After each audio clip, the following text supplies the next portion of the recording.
vamos lá. Ele escreveu o livro Avós e Netos, uma forma especial de amar. Por favor, doutor, que honra recebê-lo. Prazer estar aqui. Muito bom. Gostei tanto do seu livro. Vamos sentar ali para conversar e indicar para as pessoas em casa, para os vovôs e vovós de primeira viagem. Você já é vô? Que ele é escritor, eu sou pediatra. Pediatra, mas escreveu um livro, né? Eu sou pediatra. Escrevi as coisas que eu converso no consultório. Diria até que foi fácil fazer esse livro, porque eu fui reproduzindo as conversas que eu tenho no consultório. Com mães, com avós, com avô. E assim foi fluindo. E foi respondendo as questões que eles levam ao consultório, exatamente. Né? Eu imagino que essas perguntas são as mais evidentes. Quando o vovô e a vovó vão ao consultório e falam: meu neto vai ficar só mesmo no leite materno até o 6º mês? E aí, qual é a resposta? Então, tem um capítulo, você até falou agora há pouco, que começa exatamente com essa questão. Se tudo que eu fiz deu certo, e deu, né? A avó cuidou da filha, que ficou moça, que casou, que está dando um neto para ela, né? Então deu certo. Mas se deu certo, por que tem que mudar? Quando eu aprendi pediatria, quando eu comecei a ensinar pediatria, muito tempo atrás, a gente dava papinha com 2 meses, com 3, com 4. Com 6 meses, a criança já almoçava, jantava, tinha lanche, já tinha tudo. Hoje a gente fala aleitamento materno exclusivo até o 6º mês. E as avós precisam entender por que era daquele jeito e o que mudou. Né? E mudou, na realidade, porque o conhecimento da medicina, da pediatria, e especificamente da puericultura e da nutrição, nesse caso, nos ensinaram que esse tipo de alimentação é o que vai dar melhor resultado, não é na criança de hoje, do mês que vem, na criança que vai viver 70 anos, 80 anos. E hoje as pessoas vivem muito mais do que viviam antigamente. Então nós estamos cuidando hoje da criança que será um idoso com uma idade mais avançada até do que as gerações anteriores. Muito interessante. Isso tem a ver até com o nosso primeiro assunto, que foi célula-tronco, que é uma novidade da medicina, né? A medicina, ela vai evoluindo sempre tem novidades, e ainda bem. Então, não é que o que você fez não era certo, é que a medicina foi descobrindo novas formas de cuidar de um bebê, né? Exatamente. E depois temos a questão o preparo, né? Preparo para ser avô e avó. É uma coisa complicada, né? O avô pode ter um tipo de maneira de se comportar, um tipo de ideologia, de filosofia. Chega o genro completamente diferente, né? E hoje as famílias não vivem mais em ambientes tão fechados como antigamente. Antigamente todo mundo se conhecia, mesmo São Paulo já sendo muito grande. As pessoas transitavam nas mesmas tribos, né? Era difícil que o namorado da filha não fosse alguém de família mais ou menos conhecida. E é clássica aquela questão, né? Quem é a família desse rapaz, né? Que todo pai coloca para a filha quando começa a namorar.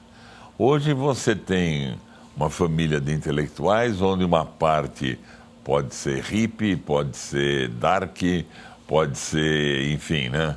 Uma série de modismos que existem e que vai trazer para casa uma pessoa que você não tem nenhuma afinidade, nem estética, nem intelectual, mas que vai ter que conviver com ele, né?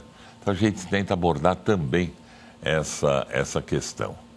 A questão do parto, a importância que a avó pode assumir durante o parto. Uma, se ela conseguiu, na idade dela, praticar, por exemplo, o aleitamento materno de um modo adequado. Então ela é a pessoa que vai melhor transmitir para sua filha toda aquela problemática ligada à relação de mãe e criança no início da vida, né? E se por acaso ela não conseguiu fazer um aleitamento materno, porque não se dava tanta importância assim, há 40 anos atrás, para o aleitamento materno, se ela não conseguiu, a gente tenta fazer com que ela não se posicione de modo contrário. A gente tenta colocar para ela exatamente quais são as vantagens, por que ela deve atuar positivamente, onde é que ela deve estimular. E colocando limites para um e para outro, né? Eu coloco um exemplo no livro que é verdadeiro, aconteceu comigo no consultório, de uma consulta que estava a mãe de primeiro filho, a avó do lado. A avó perguntava e eu respondia para a mãe, porque é ela que tem que estar acompanhando a criança, né? O pai, coitado, nessa hora ele é O pai carregador fica, né? de mala, né? O pai carrega a mala. Ele carrega mochila, cestinho, cadeirinha e fica lá, a menos que seja uma pessoa que consiga se impor. Mas com algumas sogras é difícil, né? E é até bom ficar quietinho, para não dar atrito. Isso, exatamente. E eu estava falando com a mãe e a avó respondia, eu falava com ela, a avó respondia. Terminei, olhei para ela, falei assim, alguma dúvida? A avó diz assim, doutor, nós queremos muito amamentar, mas será que nós vamos conseguir? Sério, hein? Eu perguntei para ela, a senhora tem leite ainda? Ah, boa. Lógico que ela não tinha, né? Mas isso para mostrar como, às vezes, o limite pode ser ultrapassado, né? Essa avó, com certeza, ela estava colocando o desejo dela na cabeça da filha. E, Né? na verdade, é muito importante a gente entender que cada fase tem sua preciosidade, né? Então, foi bom amamentar ou foi muito bom ser mãe, mas eu não sou avó, mas deve ser muito bom ser avó. Então, curtir esse momento como avó, né? Sabendo o seu limite. Porque também, quando tem esses limites, também tem um pouco de tranquilidade por trás, não é verdade? Com certeza. A carga é menor, a responsabilidade não é tão grande, né? O Lógico. filho é do seu filho, o filho é da sua filha. Então, é bom você aprender a curtir esse momento enquanto avó, né? Mas, ao mesmo tempo, a gente tem que entender que cuidar de neto, estar presente junto ao neto, é uma forma de continuar cuidando do filho. Também. Né? O desejo de todo pai e mãe é que o filho seja feliz a vida inteira, e a hora que o filho também é pai, para que ele seja feliz a vida inteira, o filho dele também tem que estar bem. Como foi importante isso que o senhor colocou agora? Olha que coisa linda. Você ama seu filho, ama sua filha. Eu vejo muito pai, muita mãe sofrendo quando tem essa separação. Meu filho casou. E agora? E agora? Vai te dar netos? Curta o neto, curta, leve ao parque, leve para passear, faça carinho, brinque, aproveite para voltar a ser criança, né? Cláudia, isso que você falou Porque é isso é fantástico. maravilhoso. Ao Isso invés é de ficar fantástico. resmungando que seu filho casou e te abandonou. Agora é hora de ser vó, né? O avô tem que aprender, eu falo avô porque é meu caso, né? Tem que aprender a sair de frente da televisão no canto do sofá, ir para o parque, empurrar o neto na bicicleta, ir jogar bola, ficar de quatro no chão, servir de cavalinho. Isso, além do mais, é altamente saudável como atividade física, É né? maravilhoso, é atividade física e é um prazer enorme. Lembro do meu pai com os meus filhos, bota assim nas costas e brinca, e que coisa boa. Quem ganha? Todos nós. Né? Os Exatamente. filhos, porque a gente se sente amado, os netos, porque tem um avô mais do que especial, e o próprio avô, porque está curtindo aquele momento que é dele. Né? Exatamente. E que pai e mãe às vezes não Se faz. você pegar a orelha desse livro, É. quem escreveu foi minha neta. Olha, Thalissa Ancona Lopes, ela escreveu. Posso ler? Pode. Vou roubar agora este pedacinho do livro do meu avô para explicar em poucas palavras qual é a sensação e a importância de ter avós. Os avós marcam a vida dos netos por estarem sempre de braços abertos para recebê-los e acolhê-los. Estão sempre muito presentes e sabem defendê-los muito bem quando necessário. O que mais impressiona os netos são as características e os costumes da maioria dos avós. Histórias emocionantes, habilidades gastronômicas surpreendentes, truques invencíveis no baralho, inteligentes lições de vida e, principalmente, sua incrível capacidade de agradá-los sem medir esforços. Que lindo, Thalissa! Lindo, você é uma escritora, A maravilhoso. Thalissa tem 14 anos só e é uma cabecinha Que fantástica. cabeça fantástica ela entender tudo isso. E olha que prêmio ter recebido, né? Eu não dei ideia nenhuma para ela. Falei, Thalissa, você vai escrever a orelha do livro. Coisa linda. Então é E ela esse amor de colocou braços abertos. exatamente aquilo que a gente quer que as pessoas entendam. Essa vantagem, a vantagem mesmo, né?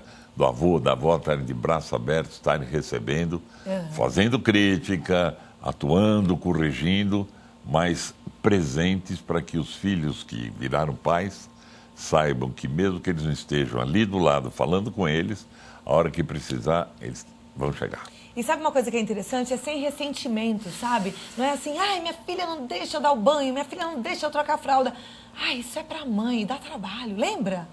Agora o seu momento é depois que o bebê tá cheiroso, é pegar gostoso, é levar pra passear, é brincar, é se divertir. É o momento mais prazeroso, aquela carga pesada das obrigações, deixa pra mãe. Não dispute esse espaço que não é seu. Assim você vai ser feliz, vai receber de braços abertos esse presente que Deus te deu, a oportunidade de ser avô ou avó. E aí sim, amar a sua filha, o seu filho, como vô e como vó, né? Exatamente. É muito bom. E ao mesmo tempo quando a filha não pode, é a avó que vai dar banho, que vai levar na escola, que vai levar no pediatra. Por isso, essa foi uma das coisas que me levou a escrever isso. A grande presença de avós como cuidadoras de netos em função de trabalho de filhos. Muito legal. Gente, esse livro aqui é de uma sabedoria incrível, eu recomendo para você muito. É vovô, é vovó, ou vai ser. Às vezes é só sogro e sogra de um casal que está apaixonado, que está pensando em casar. Já lê, para você entender um pouquinho essa história dos limites, como é que é hoje essa geração, como é que são hoje esses bebês. E você que é vô, avó, não encare como, minha filha é chata, é cheia de si, ela é dona da verdade, ou meu genro não deixa nada. Talvez seja interessante você ler o livro para perceber que a medicina mudou um pouquinho. E não mudou porque na sua época era errado, mudou porque a medicina vai evoluindo mesmo e ainda bem, assim a gente pode viver com mais saúde mais e mais anos, não é verdade, Exatamente. doutor? Bom, ele trouxe esse livro, Avós e Netos em Forma Especial de Amar, que é o Manual de Convivência, e os outros dois que estão ali, que ele foi o... Esses 2 livros são uma coleção da Sociedade Brasileira de Pediatria, da qual você falou, eu sou vice-presidente. E eu tive a felicidade de ser organizador, um dos organizadores. Nós temos 2. Um que vai da gravidez aos 2 anos de idade e outro que vai dos 3 aos 10 anos de idade. E ainda teremos o adolescente. Então, é uma série que tenta responder todas as possíveis dúvidas que pais e mães, desde o planejamento da gravidez, possam ter. Então, como se orientar, que cuidados do ponto de vista de saúde, de vacinas, como procurar maternidade, como escolher o pediatra, qual é a legislação que protege a mãe, e assim vai a questão do nascimento, da alimentação, do desenvolvimento emocional. Então, numa orientação direta que se segue depois com os 3 anos de idade. Imagina, hein? Um livro aí direto da Sociedade Brasileira de Pediatria. É um livro que você tem que ter do lado, ali na cabeceira, para você realmente tirar todas as suas dúvidas enquanto estiver cuidando do seu bebê. Esses 3 livros participam hoje do nosso concurso cultural. Envie uma frase, você que é vovô e vovó, o que é que você acha que ainda pode aprender enquanto vô e vó? Uma frase caprichada, com endereço e CEP. Aí a frase mais criativa leva esse livro, Avós e Netos, em Forma Especial de Amar. E você que é mamãe de primeira viagem, da gravidez aos 2 anos de idade, e você que é mamãe dos maiores de 2 a 10 anos, também uma frase criativa, o que seu filho significa para você. Não só escreva para agradar a nossa equipe, que vai escolher a frase, mas escreva pensando... O que seu filho realmente significa para você, tá bom? Capricha! Endereço CEP e esses 3 livros o Dr. Fábio Ancona Lopes deixa aqui para o nosso concurso cultural. Eu quero te agradecer muito. Eu não que só agradeço por ter vindo, mas por ter escrito esse manual que é maravilhoso e ter participado da organização desses outros 2 fantásticos, viu? Muito obrigada. Eu que agradeço. Grande abraço para todos lá da Sociedade Brasileira de Pediatria. Bom, o e-mail do Dr. Ancona é ancona@terra.com.br e o site da editora Manoli é o www.manoli.com.br. Foi um prazer recebê-lo. Muito obrigada. Muito obrigado. Até a próxima.